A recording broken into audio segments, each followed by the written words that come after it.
Hi and welcome back to Reddit Now. I'm your host Peter. Today, r/AskReddit. People living in small towns. What's the recent scandal? Drama class was interrupted by a cow giving birth in a field across from the school. That's some small town shizer right there. A pigeon got caught in the supermarket and it made front page of the local news website with live updates. I am hollering at live updates.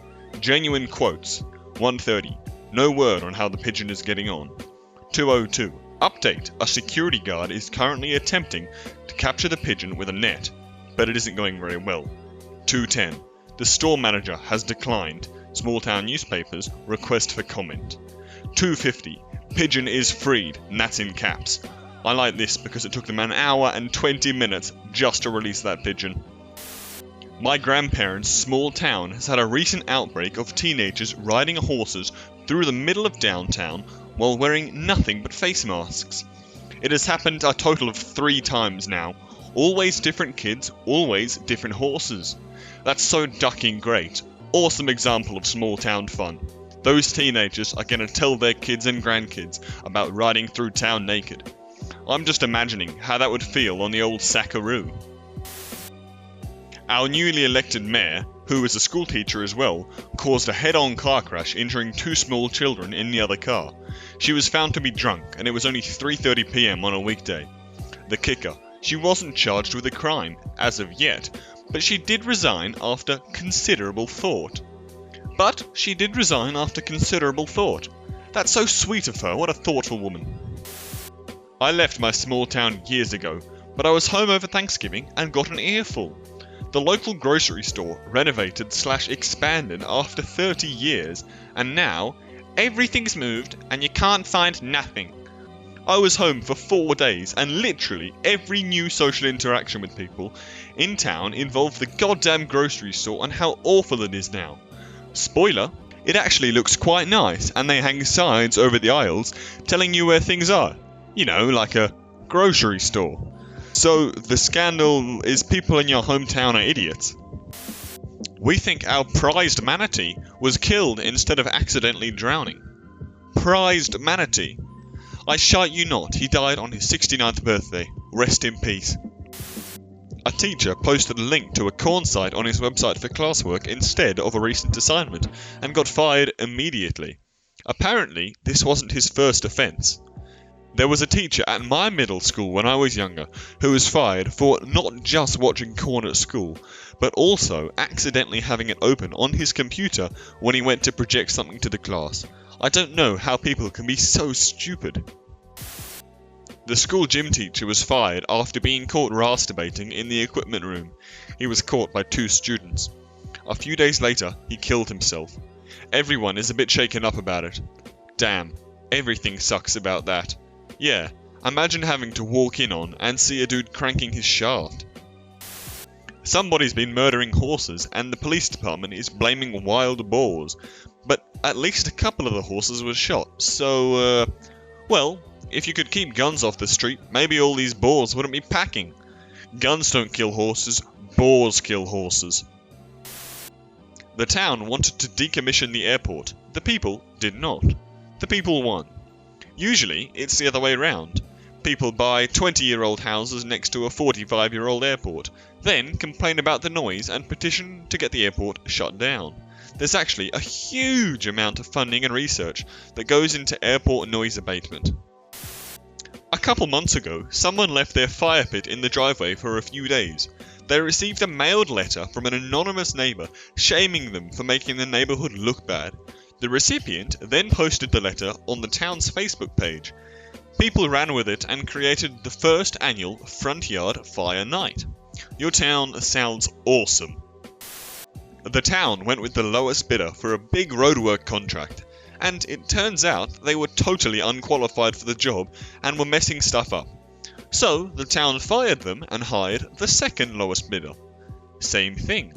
They're on their 3rd contractor now, IIRC, and the project, which was supposed to be done this summer, will hopefully be finished sometime next year. Hopefully, they finish in time for the Piston Cup. The guy that's been trolling our town's community Facebook page finally got banned, lol.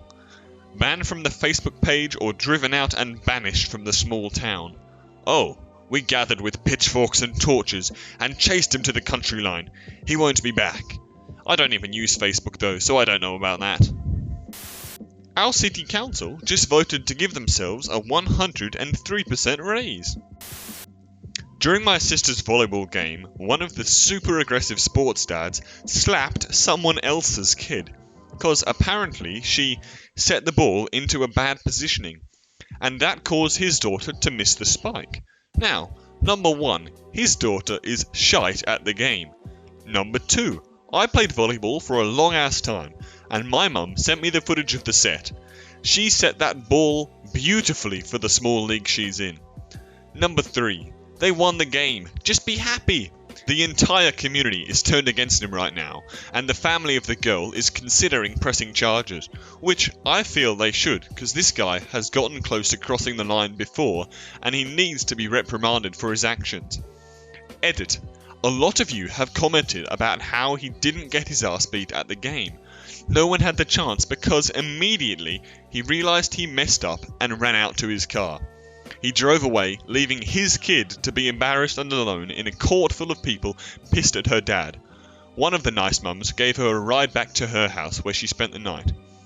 And on a happier note, I've just learned from my mum that charges are being pressed and investigations into the living conditions in this house are being conducted. I'll update you when the results come in.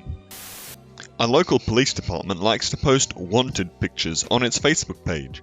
The other day, I saw one of their Shootie Wanted postings of some woman who is allegedly evading police for drug charges and intent to distribute.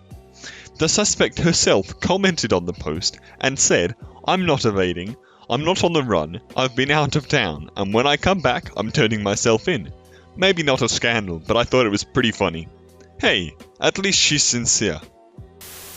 My small town includes a pretty large zoo, and a tapir has recently escaped and is still at large. This reminds me, once in the city I used to live, a red panda escaped on his first day of being in his new enclosure. It was a big city and all trains were shut down because they thought they had seen him next to the train tracks. Turned out, he was just sleeping in the tree next to the enclosure. I'll never forget the day a tiny little red panda shut down the whole train traffic system because he was sleeping in a tree. They did not find the tapir yet? How could you not find a tapir? Edit. Well guys, I learned one thing today. Red pandas love to try and escape, and they're damn good at it. We have a tourist train, runs from town A to town B. It was a particularly dry summer, and the train started a fire that spread over 75,000 acres. The town is now suing the train station for loss of income, as we are a tourist town and our income is solely based off tourism, and no one wants to go to a smoky town in Colorado. I'm not sure of the exact number, but I think it's in the ballpark of tens of millions of dollars. Feds want $25 million. That train is an awesome ride, but operating in an extreme drought. Yikes. The scandal in my town is always the same. Someone is sleeping with someone else's husband, or the 50-year-old is dating the 18-year-old. I grew up in a small town. It always amazed me the number of men who were dating their daughter's best friends. Is dating just a classier term for ducking? Yes. We don't know who, but someone has been going around egging random cars and throwing full water bottles at people's windshields. This happened in my town. A victim got aggressive about it and rammed the kids off the road. Killed them. Man, this is so sad. Not really recent, but the owner of the petting zoo turned out to be a serial murderer and buried 2 corpses under the goat enclosure. A lot of kids volunteered there and walked over them unknowingly. He murdered the couple and used their house, car and money. Edit. He murdered more people before this couple. That's why I call him a serial killer. How are there not 14 different podcasts on this story? Okay, we'll finish off on a long one. My grandfather comes from a small town with less than 5,000 people, and it's kind of spread around into smaller districts, so essentially, his district has about 500 people, and the bakery turns into a bar at night. I grew up going there at least twice a month until I was 14, and once a month until I moved abroad for a while. Despite being such a small town, and greeting the mayor, who was the local butcher, every time my family needed to buy something. The butcher shop was also the second biggest market in town. We had big town issues. One of the biggest issues was corruption, and since the town planned on expanding, was building a new public school and whatnot, they had some extra funds from the state. Our friendly butcher/mayor decided to crack down on the folks that were stealing public money, and he ended up being shot to death by two men in a motorcycle in front of his 6-year-old while they played in a park near one of the main squares. I was in town that weekend, and everyone was instructed to lock all windows and doors since the two men weren't caught. All lights were out by 7 PM, and I could not think of a more terrifying evening. All my time spent there, with the exception of when, 3 years later, a jaguar decided to visit me at midnight in the little bedroom outside the main farmhouse. Hey guys, thanks so much for watching Reddit Now. Be sure to click on one of the recommended videos on your screen now. Make sure you like this video and subscribe to the channel for future content. I've been your host, Peter. Thanks for watching.